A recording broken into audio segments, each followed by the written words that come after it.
In the past few days, I made the ceramic tile box larger and changed its position. I decided to buy 2 extra tiles to make it wider. I dug out the vegetables inside first. I suggest that whether you're making a ceramic tile box or buying a flower box, it's best to have at least a width of 60 centimeters if you have space to spare. It's more practical that way. Also, the soil needs to be filled up properly. At first, the position seemed fine, but after watering, the soil settled and the vegetables sank inside. Poor ventilation and lighting will also affect their growth. So, I had to dig up all the soil. The soil I used was very loose and breathable, but the light and ventilation weren't good. After watering, it would take forever to dry. I dug it up again, added more soil, and mixed it. I also got several buckets of garden soil, hoping to grow the vegetables well. Soil is key, especially for potted plants. It needs to be loose and breathable, so it doesn't become compacted, which can suffocate the roots and stunt growth. Improving the soil is very necessary. To save money, I bought a bunch of rice husks. They,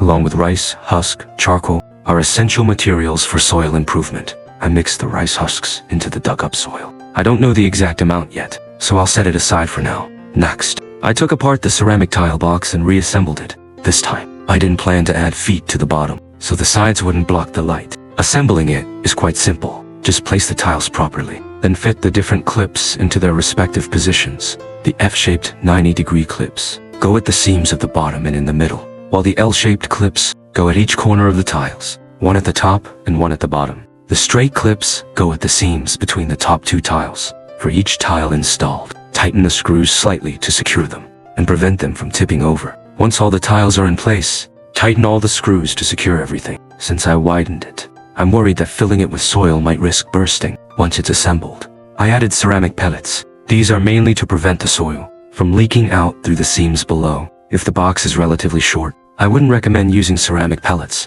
Instead, you can use non-woven fabric or something else as a lining. Now, I added the soil. Once the soil was mixed properly, I filled the box with it, using all the small and large buckets and flower pots I had at home.